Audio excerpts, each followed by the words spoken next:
Bashku do të shkojmë në këtë çaste me liderin e opozitës Sali Berisha në një konferencë me gazetarët. Shtypit dhe të gjithë qytetarëve shqiptarë. Sot jam para jush për të denoncuar shkeljen e rëndë të Kushtetutës, të ligjeve të vendit, rregullores parlamentit, nga Edi Rama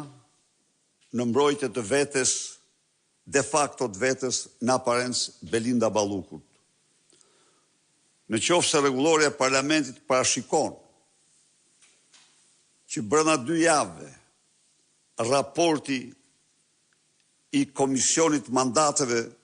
i Këshillit të Mandateve, paraqitet në parlament, unë ju them sot se kanë kaluar 20 ditë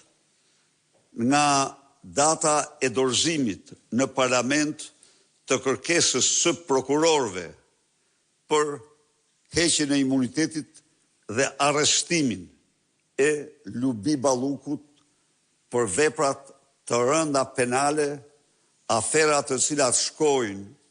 me një dam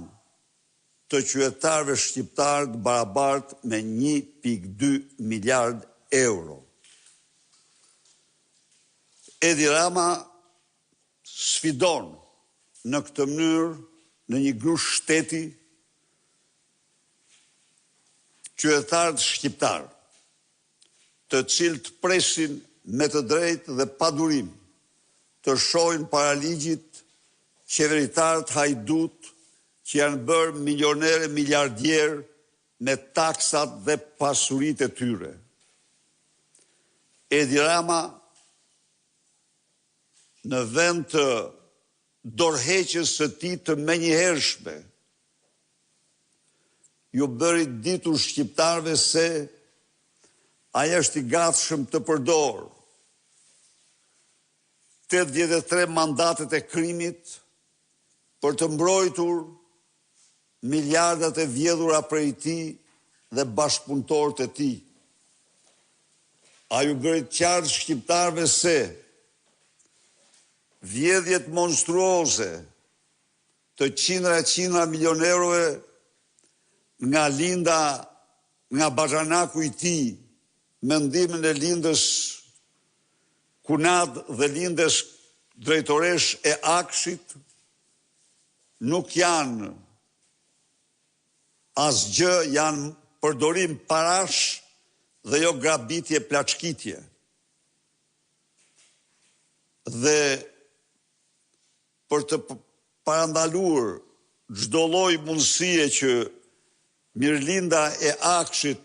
të bëhet e penduar e drejtësisë, i shpreh asaj konsideratën maksimale për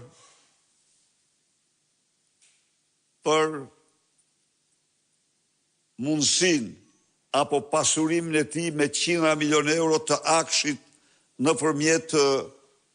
prestanomeve të Kunatit, të Kunatit të bashortës tij apo bazhanakut të tij dhe Ergys Agasit, Ermal Beshirit, me kompanitë e tyre si prestonome të Armand Frangut. Edi Rama duhet t'jap me njëherë dorëheqjen. Koha e